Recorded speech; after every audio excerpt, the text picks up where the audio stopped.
आज एक नए सब्जेक्ट इलेक्ट्रिकल मशीन इलेक्ट्रिकल का स्टार्ट करने जा रहा है। इलेक्ट्रिकल मशीन इतना इम्पोर्टेंट सब्जेक्ट है, जैसे छोटे लेवल एग्ज़ाम हो या कोई बड़ा एग्ज़ाम हो। जैसे यदि आप जेई का एग्ज़ाम दे रहे हैं, जेई का एग्ज़ाम या तो स्टेट लेवल का हो या सेंट्रल लेवल का हो। सेंट्रल लेवल में जैसे एसएससी हो गया, स्टेट लेवल में बहुत सारे एग्ज़ाम हैं। कोई भी ऐसे एग्ज़ाम हो तो जेई का यदि प्रिपरेशन लड़का कर रहा है तो उसके लिए एक इम्पॉर्टेंट सब्जेक्ट आता है कि इलेक्ट्रिकल मशीन पूरी कवर होनी चाहिए। और वास्तव में इलेक्ट्रिकल मशीन कोई एक सब्जेक्ट नहीं है, वो कई टॉपिक्स या कह लीजिए कई इलेक्ट्रिकल मशीन के सब्जेक्टों को मिलाकर जो है कि एक काफ़ी ही बड़ा सब्जेक्ट है, जिस पे कवर पाना बहुत ज़रूरी होता है। जिसे सिलेक्शन समझ लीजिए कि लगभग 40% की उम्मीदें बढ़ जाती हैं। ये कोई गेट की इलेक्ट्रिकल से है और गेट की तैयारी कर रहा है, तो उसके लिए भी electrical machine is the important subject, very important subject. जैसे यदि हाई लेवल बढ़ता है, आईईएस की तैयारी करता है, उसके लिए भी इम्पोर्टेंट सब्जेक्ट है इलेक्ट्रिकल मशीन।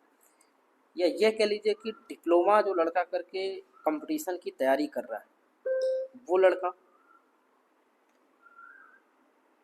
डिप्लोमा इलेक्ट्रिकल से, या जो लड़का बीटेक करके किसी भी कंपटीशन की तैयारी कर रहा है, उसके लिए इलेक्ट्रिकल सब्जेक्ट में सबसे जो इम्पोर्टेंट है वो इलेक्ट्रिकल मशीन की है। इलेक्ट्रिकल मशीन आपको कितना कवर है और कितने इलेक्ट्रिकल मशीन आपको अच्छे से आते हैं। इलेक्ट्रिकल मशीन में एक चीज़ सबसे जो इम्पोर्टेंट चीज़ आपको समझनी होती है कि आपको इलेक्ट्रिकल मशीन की बेसिक्स नॉलेज बहुत अच्छी होनी चाहिए। बेसिक नॉलेज, और बेसिक यदि आपको नॉलेज अच्छे से है तो वो इलेक्ट्रिकल मशीन मान के चलिए कि आपका लगभग 50% आपका रेडी हो चुका है। और बेसिक जो भी आपके नॉलेज होगा इलेक्ट्रिकल मशीन में, वो एक सब्जेक्ट होता है इलेक्ट्रिकल में, basic electrical engineering. Basic electrical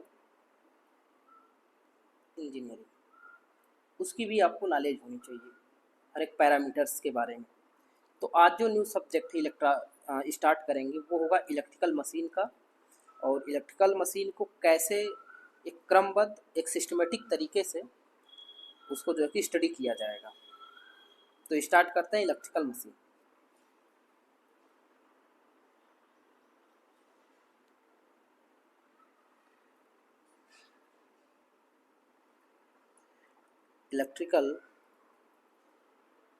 electrical machine बहुत ही इम्पोर्टेंट सब्जेक्ट है।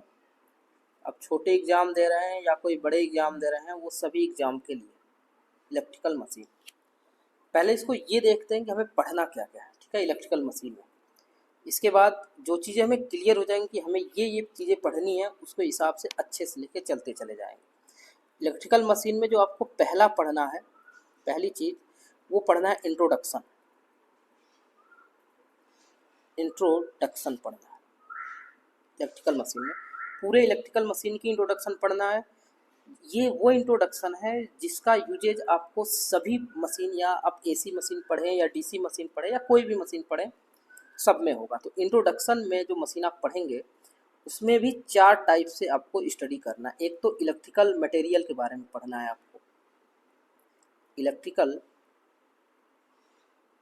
मटेरियल, इलेक्ट्रिकल मटेरियल वो मटेरियल्स यूज किए जाते हैं जो इलेक्ट्रिकल में और सभी मशीनों में। एक बार यदि आपको मटेरियल के बारे में अच्छे से पढ़ा दिया गया कि ये मटेरियल यूज किए जाते हैं इलेक्ट्रिकल में, जो भी मटेरियल है आपको आगे जैसे जैसे पढ़ाया जाएगा, वो सारे मटेरियल कहाँ पे किस किस मशीन में यूज किए जाएंगे। तो यदि आप डीसी मशीन पढ़ते हैं तो वहाँ भी उसका यूज करेंगे, सिंक्रोनस मशीन पढ़ते हैं वहाँ भी यूज करेंगे, इंडक्शन मशीन पढ़ते हैं वहाँ भी यूज करेंगे, या डीसी मशीन पढ़ते हैं तो वहाँ भी यूज करेंगे, या स्पेशल कोई मशीन पढ़ते हैं बनाते हैं तो वहाँ भी यूज करेंगे। तो मटेरियल आपको ये पढ़ना है। इसके बाद बेसिक्स जानकारी आपको रखनी है ईएमटी के बारे में। Basic of EMT. अब ईएमटी क्या है इसको समझ लीजिए।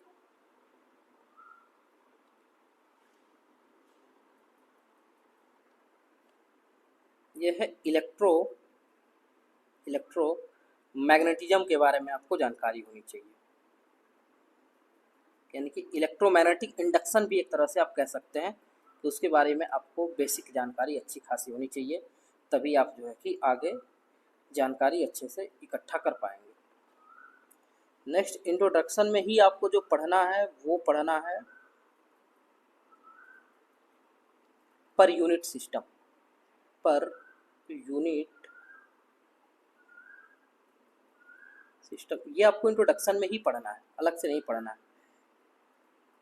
नेक्स्ट आपको इंट्रोडक्शन में जो पढ़ना है वो पढ़ना मैग्नेटिक सर्किट के बारे में। मैग्नेटिक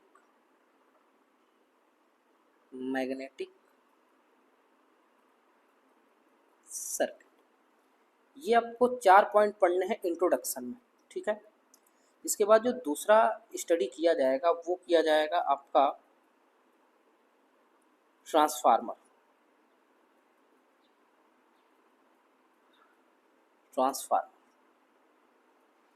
ठीक है। तीसरा जो टॉपिक कवर किया जाएगा वो होगा आपका इलेक्ट्रिकल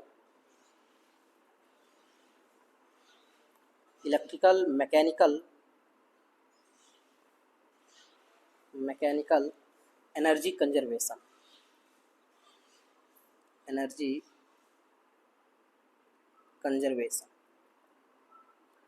इसके बाद नेक्स्ट जो टॉपिक है कवर किया जाएगा वो होगा आपका वो होगा डीसी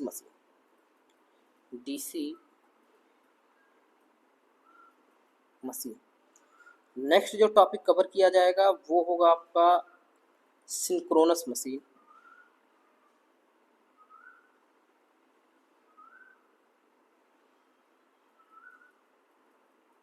ठीक है। नेक्स्ट जो टॉपिक होगा इसमें induction machine.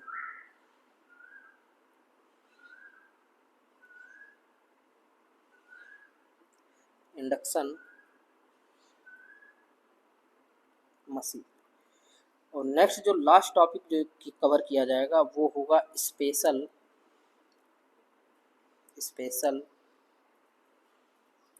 Machine. Special machine क्या क्या होती है, सारी चीज़ें इस टॉपिक में कवर की जाएंगी।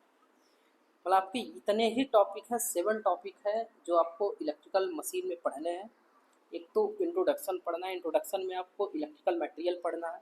जैसे कि मैं बात करूं कि यदि पहला जो टॉपिक आपको पढ़ना है, पहली टॉपिक, ठीक है, मान लीजिए कि पहला टॉपिक आप पढ़ रहे हैं कि हमें इंट्रोडक्शन पढ़ना है।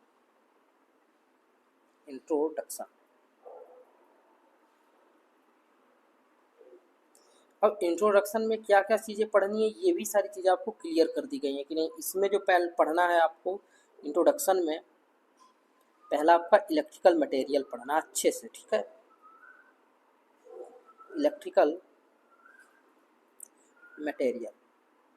दूसरा जो आप इसमें पढ़ेंगे वो बेसिक ऑफ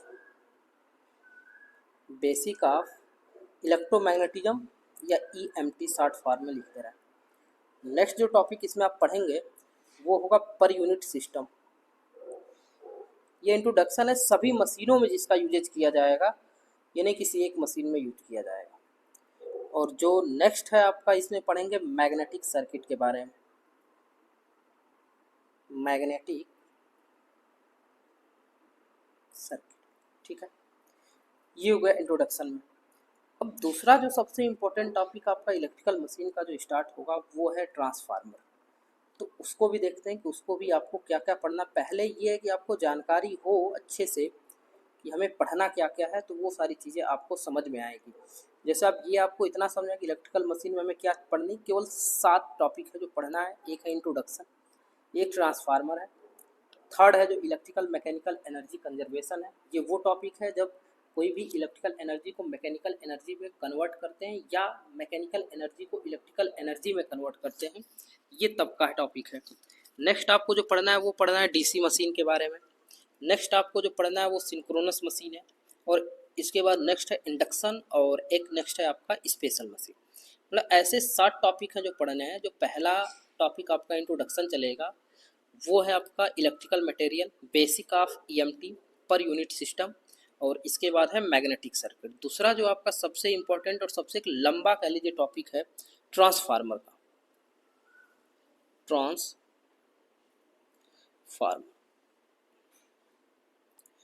अब ट्रांसफार्मर में भी ये समझते हैं कि इसमें हमें पढ़ना क्या क्या है, बेसिक क्या है, ठीक है। जैसे पहले हमें ये जानना है कि कंस्ट्रक्शन एंड पार्ट्स के बारे में ट्रांसफार्मर का। Construction and parts. Next topic जो हम पढ़ेंगे वो पढ़ेंगे इंड्यूस ईएमएफ के बारे में। टॉपिक इधर उधर हो सकते हैं, उसमें घबराने की जरूरत नहीं है, लेकिन जो जो चीज़ें आपको अच्छे से पढ़नी है इसमें, वो सारी चीज़ें यहाँ पे नोट डाउन की जा रही है, एक अच्छे से पढ़ना है। इसके बाद आपको नेक्स्ट टॉपिक पढ़ना है करंट के बारे में कि ट्रांसफार्मर जो करंट फ्लो होता है वो क्या होता है। Current in a ideal transformer. Ideal transformer. इसके बाद नेक्स्ट जो टॉपिक आपको पढ़ना है core losses in a transformer.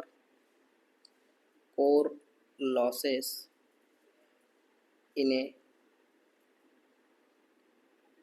Transformer. Next topic आपको पढ़ना है, इसे पॉइंट देते चल रहे हैं और अच्छे से आपको समझ में आएगी। जैसा ये मान चलिए कि ये आपको इसमें फर्स्ट, सेकंड, थर्ड और फोर्थ पढ़ने हैं। इसी तरह से ट्रांसफार्मर में क्या करना है आपको, ये पहला टॉपिक हो गया, ये दूसरा हो गया, ये तीसरा हो गया, ये आपका चौथा हो गया और इसके बाद ये नेक्स्ट पाँचवा। ठीक है, पाँचवें में आपको पढ़ना क्या है, कलर चेंज करते हैं, वाइंडिंग रेजिस्टेंस के बारे में जानकारी लेना है।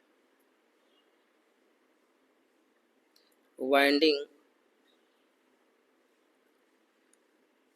Resistance. Next leakage reactance. Leakage reactance. Next equivalent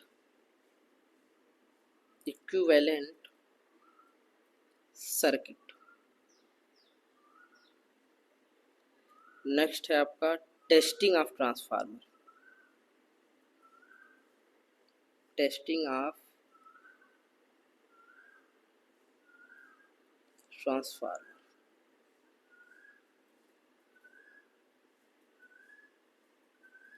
ये आपका 6 पॉइंट है, ये 7 पॉइंट है, ये आपका 8 पॉइंट।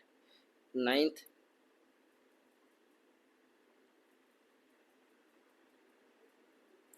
ये आपका यही टॉपिक जो है, मतलब ट्रांसफार्मर का ही जो हिस्सा है यही बड़ा है, बाकी तो मतलब सब और मशीनें जो हैं आपको वो ठीक ठाक हैं, कोई दिक्कत नहीं है। इसके बाद आपका लॉसेस पढ़ना, losses in transformer. Losses in transformer. Next जो टॉपिक आपको पढ़ना है एफिशिएंसी के बारे में। एफिशिएंसी या फिर ट्रांसफार्मर। इसके बाद आपको पढ़ना है वोल्टेज रेगुलेशन। ट्रांसफार्मर का वोल्टेज रेगुलेशन क्या होता है, वोल्टेज रेगुलेशन। इसके बाद आपको पढ़ना है डायमेंशन के बारे में। ट्रांसफार्मर की डायमेंशन भी डिपेंड करती है वोल्टेज पे, करंट पे। ठीक है, तो ट्रांसफार्मर का डायमेंशन के बारे में पढ़ना है। इसके बाद फिर आपका नेक्स्ट जो टॉपिक उसी में होगा magnetically coupled circuit. Coupled circuit, इसको नोट डाउन करिए क्योंकि बहुत ही सिस्टमेटिक तरीके से आपकी मशीन, इलेक्ट्रिकल मशीन शुरू से लेकर लास्ट तक ले कवर किया जाएगा। ये 10 पॉइंट है, ये 11th, ये 12th और ये आपका 30। ठीक है, मैग्नेटिक कपल्ड सर्किट है। नेक्स्ट जो टॉपिक आपका आएगा इसके बाद 3 वाइंडिंग ट्रांसफार्मर भी आपको पढ़ना है। 3 वाइंडिंग ट्रांसफार्मर। इसके बाद आपको पढ़ने हैं auto transformer. Auto transformer. Next आपको जो पढ़ने हैं 3 फेज ट्रांसफार्मर। इसके बाद पढ़ना आपको parallel parallel operation of transformer, operation of transformer, ठीक है। नेक्स्ट आपको हार्मोनिक्स के बारे में पढ़ना, ट्रांसफार्मर में भी हार्मोनिक्स होता है तो उसको भी पढ़ना आपको, हार्मोनिक्स, हार्मोनिक्स के बारे में। इसके बाद एक टॉपिक और आता है इनरस करंट, उसको भी देखा जाएगा कि वो क्या होता है, वो भी टॉपिक आपके ट्रांसफार्मर में बहुत ही इम्पोर्टेंट है, उसको भी आपको पढ़ना ही है कि वो क्या होता है। तो इतने आपके जो है कि टॉपिक है जो पढ़ने हैं, ये 14 हो गया, ये 15, ये 16 है, ये आपका 17, ये 18 और ये आपका 19, ठीक है। मतलब ट्रांसफार्मर में लगभग जो टॉपिक पढ़ने हैं, कह लीजिए जो, या दूसरे लैंग्वेज में बोलिए कि जो आपकी हेडिंग्स पढ़नी है वो 19 से लेके 20 हेडिंग्स हैं बस, इसके अलावा ज़्यादा नहीं है ट्रांसफार्मर में। हाँ, आपको बेसिक अच्छे से पढ़ने हैं। बेसिक क्या आपका इलेक्ट्रिकल मटेरियल जो है वो ट्रांसफार्मर में यूज हो जाएंगे, बेसिक जो ईएमटी की जो बेसिक है वो यूज हो जाएगा, और पर यूनिट सिस्टम भी ट्रांसफार्मर में यूज होगा, मैग्नेटिक सर्किट भी ट्रांसफार्मर में यूज होगा। यानी कि जो बेसिक आपकी ये सारे इंक्लूड होंगे ट्रांसफार्मर में। यानी कि जो इंट्रोडक्शन की जो लेक्चर भी होने वाला है वो भी बहुत इंपॉर्टेंट है फॉर इलेक्ट्रिकल मशीन के लिए।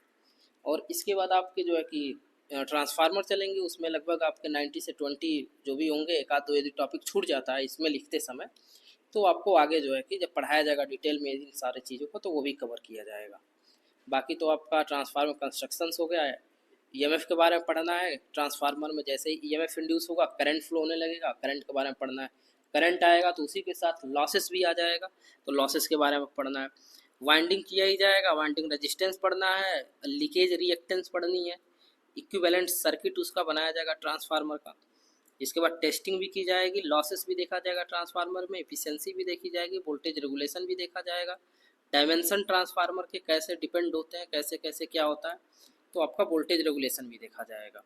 इसके बाद ट्रांसफार्मर की डायमेंशन भी बहुत इंपॉर्टेंट होती है, डायमेंशन के हिसाब से ही वोल्टेज लेवल भी ट्रांसफार्मर के रेटिंग, जो रेटेड वोल्टेज है या रेटेड करंट है वो भी डिपेंड करता है। कभी कभी बहुत जगहों पे क्वेश्चंस ऐसे कर देते हैं कि जो आपके डायमेंशन है पहले की तुलना में दोगुना डायमेंशन ट्रांसफार्मर का कर दिया जाए, लेंथ बढ़ा दिया जाए, एरिया क्रॉस सेक्शनल बढ़ा दिया जाए, या विंडो एरिया बढ़ा दिया जाए, तो वोल्टेज लेवल का क्या प्रभाव पड़ेगा, करंट का क्या प्रभाव पड़ेगा।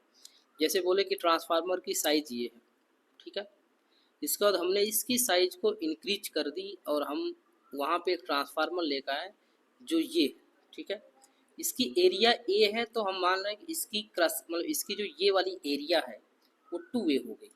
तब इसमें क्वेश्चन ये है कि ये बताइए कि इसमें करंट का प्रभाव क्या पड़ेगा या वोल्टेज लेवल का प्रभाव क्या पड़ेगा, वोल्टेज कैसे डिपेंड होगा, करंट कैसे डिपेंड होगा, वाइंडिंग जो की जा रही है वो कैसे डिपेंड होगा। ये सारे बहुत सारे क्वेश्चंस डायमेंशन से अब बनने लगे हैं, तो ये आपको पढ़ना है डायमेंशन के बारे में।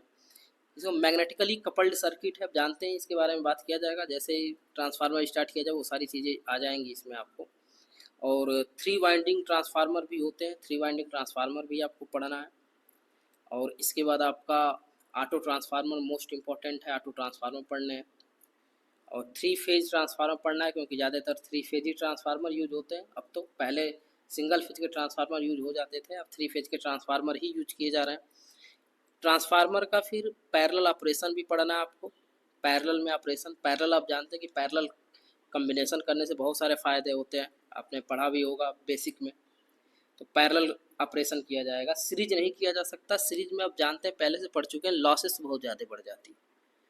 पैरेलल में आप एक तो कह लीजिए कि आप सबसे बड़ा जो बेनिफिट आप ये जानते हैं कि पैरेलल में यदि कनेक्शन है तो कोई एक कनेक्शन यदि ब्रेक हो जाता है, जैसे मान चलिए कि हमने ट्रांसफार्मर, जैसे 3 ट्रांसफार्मर पैरेलल में लगा दिए, ये वर्क यदि नहीं कर रहा है तो बाकी ये 2 हैं ट्रांसफार्मर, ये दोनों हैंडल कर ले जाएंगे। अब सोचिए कि यदि यही कनेक्शन शायद सीरीज में की जाती तो फिर इम्पॉसिबल था कि वो कुछ किया जा सकता है, फिर कुछ नहीं हो सकता। सीरीज में यदि ये वाला कनेक्शन कट गया तो फिर सारे के सारे कनेक्शन कट जाएंगे, तो कहीं फॉल्ट हो गया ट्रांसफार्मर में तो पूरा का पूरा ट्रांसफार्मर क्या हो जाएगा, फिर बैठ जाएगा पूरा सिस्टम में, लाइट नहीं जा पाएगी। हार्मोनिक्स पढ़ना है, बेसिक में आप पढ़ चुके होंगे। यहाँ पढ़ना है कि ट्रांसफार्मर में कैसे हार्मोनिक्स का प्रभाव देखने के लिए मिलता है। इसके बाद नेक्स्ट जो है इनरस करंट के बारे में पढ़ना है। ये क्या होता है, यदि जो लड़के पहली बार सुन रहे हैं तो थोड़ा सा उनको ऑड फील होगा, लेकिन इनरस करंट जो होता है वो बेसिक से ही पढ़ा जाता है, और यहाँ भी अच्छे से समझना है कि ट्रांसफार्मर में उसका क्या इम्पोर्टेंट रोल है। ठीक है, नेक्स्ट जो आपकी टॉपिक है वो है टॉपिक आपका जो आता है वो है इलेक्ट्रोमैकेनिकल एनर्जी कंजर्वेशन। क्योंकि ऐसे आप समझ लीजिए कि ट्रांसफार्मर एक प्रकार का स्टैटिक डिवाइस है। ठीक है, इसके बाद क्या होता है, हम पढ़ते हैं आपका रोटेटिंग डिवाइस। तो रोटेटिंग डिवाइस में दो ही काम होता है, mechanical to electrical, electrical to mechanical. तो जो तीसरा आपका टॉपिक पढ़ना है हमें वो पढ़ना है electro mechanical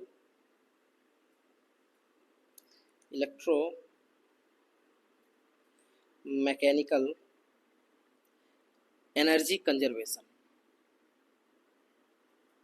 energy conservation, electromechanical energy conservation means क्या है कि इलेक्ट्रिकल टू मैकेनिकल या मैकेनिकल टू इलेक्ट्रिकल जो एनर्जी कन्वर्ट हो रही है उसके बारे में आपको पढ़ना है। ठीक है, जैसे इसमें क्या है कि electrical to mechanical energy convert हो, या mechanical to electrical energy conservation.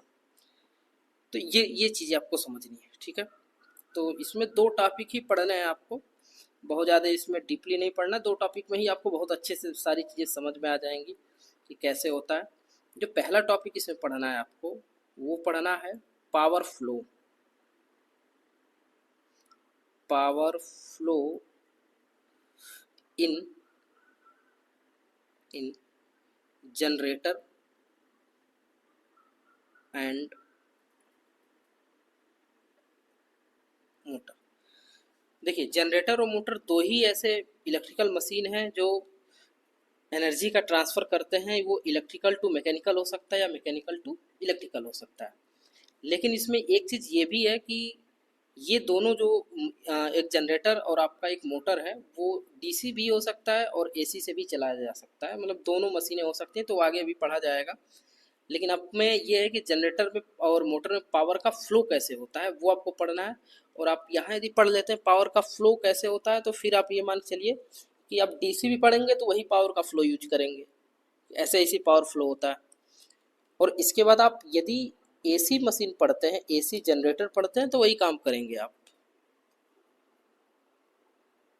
इसके बाद नेक्स्ट जो इसमें पढ़ना है आपका फोर्स एंड टॉर्क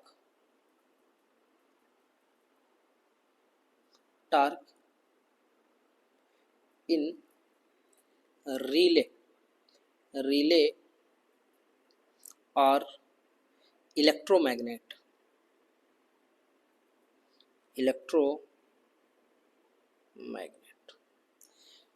मतलब आपको ये समझना है कि यदि इलेक्ट्रोमैकेनिकल एनर्जी कंजर्वेशन हो रहा है, ये दोनों चीज़ें हो रही हैं, तो उसमें फोर्स और टार्क जनरेट हो रहा होगा। जो फोर्स और टार्क जनरेट हो रहा है वो इलेक्ट्रोमैग्नेट बनाया जाएगा वहाँ पे। अब जानते हैं कि मैग्नेट का ही मेन काम है, जैसे इंट्रोडक्शन पढ़ा जाएगा वहाँ सारी चीज़ें क्लियर हो जाएंगी। तो यदि आपको फोर्स और टार्क को समझा जाएगा कि इलेक्ट्रोमैग्नेट में कैसे जनरेट होता है। इलेक्ट्रोमैग्नेट का ही एक रूप है जिसको रिले बोलते हैं, जो यूज किया जाता है बहुत जगहों पे। आपने नाम भी सुना होगा इलेक्ट्रिकल में रिले के बारे में। ठीक है, रिले आपको पढ़ना भी है, बहुत टॉपिक है रिले का पढ़ने के लिए। ठीक है, नेक्स्ट जो आपको पढ़ना है नेक्स्ट टॉपिक कौन सा है? ये फर्स्ट हो गया, सेकंड हो गया, थर्ड हो गया। जो फोर्थ आपको पढ़ना है ये डीसी मशीन है। ठीक है, तो डीसी मशीन के बारे में देखते हैं।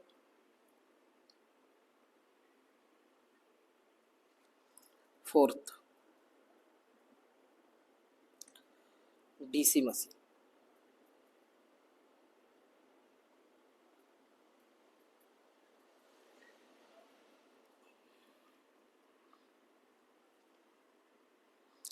डीसी मशीन पढ़ना है आपको।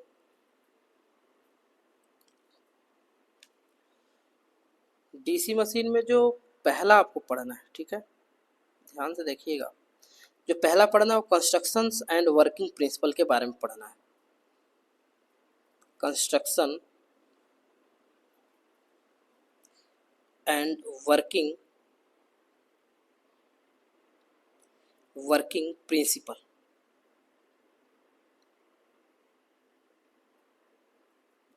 ठीक है, इसके बारे में पढ़ना है। और कंस्ट्रक्शन एंड वर्किंग पढ़ना है तो इसमें 4 टॉपिक आपके पढ़ने हैं। एक आपका तो ये पढ़ना है फील्ड वाइंडिंग के बारे में कि वो क्या होता है। Field winding, field winding. दूसरा जो इसका पढ़ना है आपको वो पढ़ना है आर्मेचर वाइंडिंग,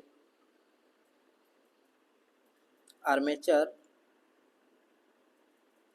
वाइंडिंग। थर्ड जो आपको पढ़ना है वो आर्मेचर रिएक्शन, इसी में समझना है। ठीक है, आर्मेचर रिएक्शन। और लास्ट जो पढ़ना है आपको इसी में कम्यूटेशन, ये सारी चीज। ठीक है, इसके बाद जो आपका सेकंड टॉपिक है जो पढ़ना है इसी में EMF and torque equation, EMF and torque equation.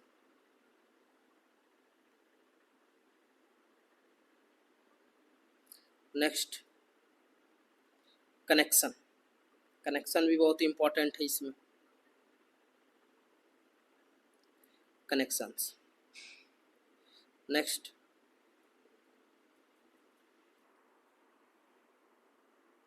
आपको पढ़ना कैरेक्टरिस्टिक्स के बारे में।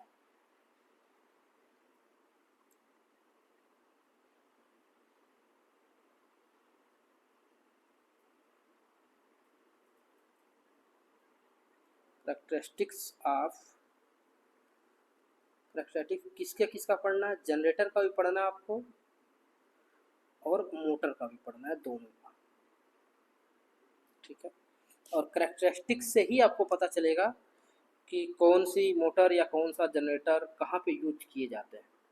ठीक है, नेक्स्ट आपको जो पढ़ना है टॉपिक वो आपको पढ़ना है starting of DC motor,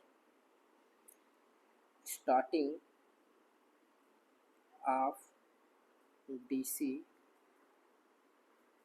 motor. Next topic पढ़ना है आपको speed control, speed control. Next जो पढ़ना है, अब इसको समराइज करते हैं। अभी आप ये सिलेबस एक तरह से इसको नोट डाउन करिए, बहुत इंपॉर्टेंट है और एक सिस्टमेटिक तरीके से है, तो इसलिए। ठीक है, ब्रेकिंग, ब्रेकिंग पढ़ना है। नेक्स्ट आपको जो पढ़ना है वो है testing of DC machine, testing of DC machine. Next topic जो पढ़ना है आपको parallel operation of DC generator, parallel operation of DC generator. ठीक है, मतलब ये आपको डीसी मशीन में इतने टॉपिक ही पढ़ने हैं, ज़्यादा नहीं इसमें पढ़ना है। जैसे डीसी मशीन पढ़नी है, डीसी मशीन में कंस्ट्रक्शंस हो गए, इसमें फील्ड वाइंडिंग, आर्मेचर वाइंडिंग और आर्मेचर रिएक्शंस पढ़ने, कम्यूटेशन भी पढ़ना है आपको, ईएमएफ और टार्क इक्वेशन के बारे में पढ़ना है, और आपका कनेक्शंस के बारे में पढ़ना है, कनेक्शन कैसे किए जाते हैं, और कैरेक्टरिस्टिक्स के बारे में पढ़ना है। कैरेक्टरिस्टिक्स में दोनों आ जाएगा, आपका जनरेटर भी होगा और मोटर भी होगा। स्टार्टिंग पढ़ना है डीसी मोटर का, ठीक है, जनरेटर का नहीं होगा क्योंकि जनरेटर को मैकेनिकल सोर्स से इसको चलाया जाता है, मैकेनिकल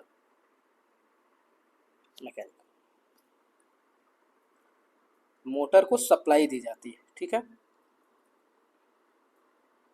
सप्लाई दी जाती है।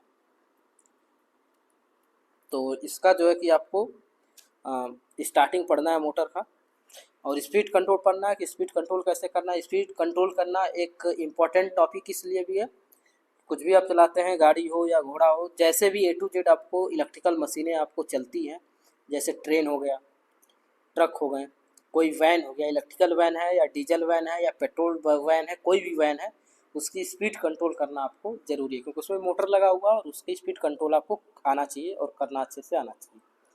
इसका ब्रेकिंग है, ब्रेक कैसे, उसको रोका कैसे जाएगा, टेस्टिंग है डीसी मशीन का, और पैरेलल ऑपरेशन। नेक्स्ट जो आपका मशीन जो पढ़ेंगे आप, वो है synchronous machine.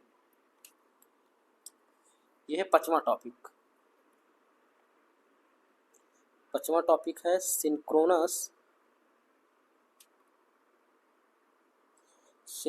Machine.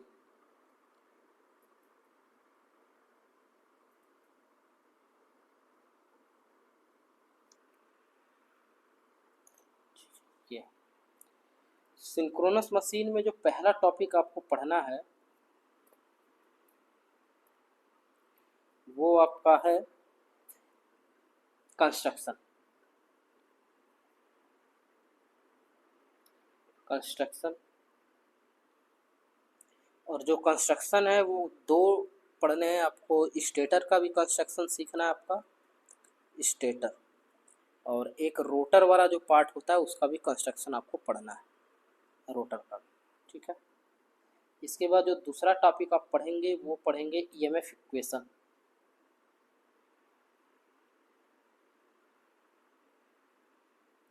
EMF equation. Next जो थर्ड टॉपिक आप पढ़ेंगे, थर्ड टॉपिक आपका जो पढ़ना है वो वोल्टेज ड्रॉप के बारे में पढ़ेंगे कि वोल्टेज का ड्रॉप कैसे होता है इस मशीन में, वोल्टेज ड्रॉप, ठीक है। वोल्टेज ड्रॉप में कौन कौन से ड्रॉप पढ़ने, एक आप तो RA पढ़ेंगे, मतलब आर्मेचर रेजिस्टेंस के बारे में पढ़ेंगे, एक XAL मतलब आर्मेचर रिएक्टेंस के बारे में पढ़ेंगे कि उसके वजह से भी वोल्टेज का ड्रॉप होता है, और एक टॉपिक जो पढ़ेंगे आप आर्मेचर रिएक्शन के बारे में, इसके कारण भी वोल्टेज का क्या होता है, ड्रॉप होता है, वोल्टेज आर्मेचर रिएक्शन। इसके बाद जो नेक्स्ट है टॉपिक पढ़ेंगे वो हार्मोनिक्स। इसमें भी हार्मोनिक्स पढ़ना है, ट्रांसफार्मर में आप जब पढ़ के आएंगे तो इसमें आपको अच्छे समझ में आएगी। हार्मोनिक्स के बारे में पढ़ना है कि कैसे प्रभाव डालता है। नेक्स्ट टॉपिक जो पढ़ेंगे आप इक्विवेलेंट सर्किट के बारे में, इक्विवेलेंट बैलेंट सर्किट, ठीक है। नेक्स्ट जो टॉपिक आप पढ़ेंगे वो होगा आपका voltage regulation, voltage regulation. Next topic जो आप पढ़ेंगे वो होगा आपका method to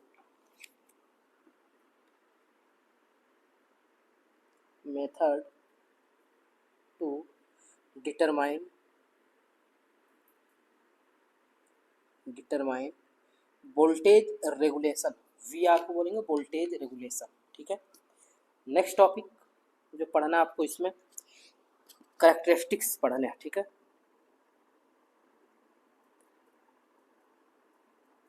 characteristics of alternator.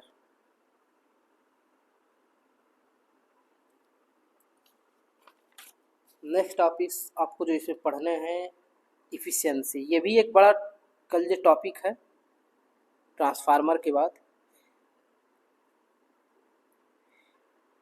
क्योंकि आप जानते हैं कि जो डीसी जनरेटर होता है वो भी इसमें कवर किए जाते हैं, ठीक है। डीसी जनरेटर जिसको आप अल्टरनेटर बोलते हैं, तो अल्टरनेटर भी इसी में कवर किया जाता है सिंक्रोनस मशीन में, ठीक है।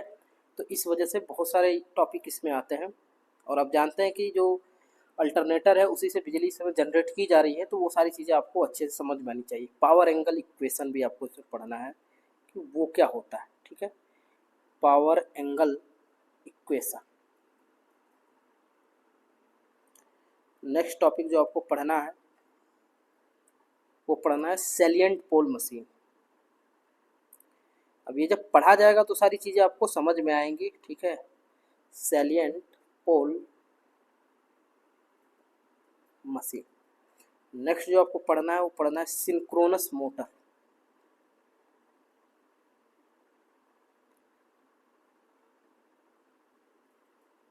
Synchronous motor. और नेक्स्ट जो पढ़ना है वो पढ़ना है हंटिंग,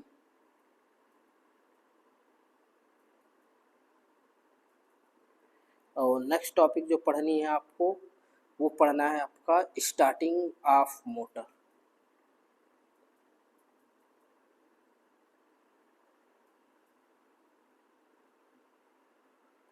ठीक है, ये मतलब इतने टॉपिक आपको इसमें पढ़ने हैं सिंक्रोनस मशीन में। और इसके बाद नेक्स्ट जो होगा टॉपिक, जैसे मान चलिए यहाँ पे हमने सिंक्रोनस को समझ लिया, अब आते हैं इंडक्शन मशीन में। ठीक है, इंडक्शन मशीन में कौन कौन से आपको टॉपिक पढ़ने हैं।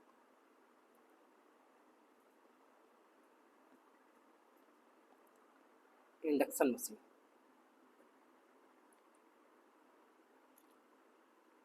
सिक्स,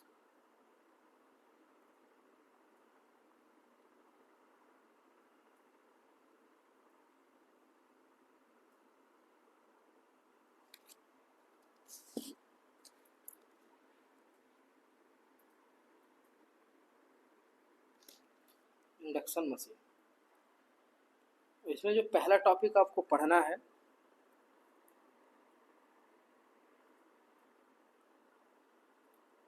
वो पहला टॉपिक है आपका construction and working. Constructions and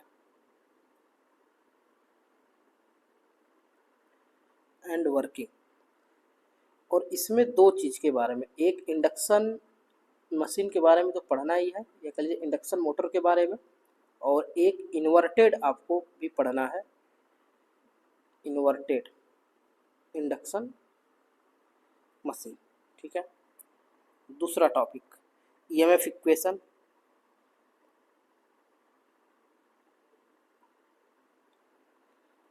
तीसरा topic EMF current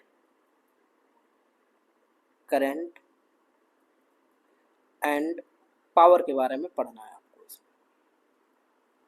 next topic losses and efficiency, losses and efficiency. Next topic जो पढ़ने टॉर्क स्लिप, इसमें आपका स्लिप भी एक टर्म आ जाएगा, टॉर्क स्लिप कैरेक्टरिस्टिक्स।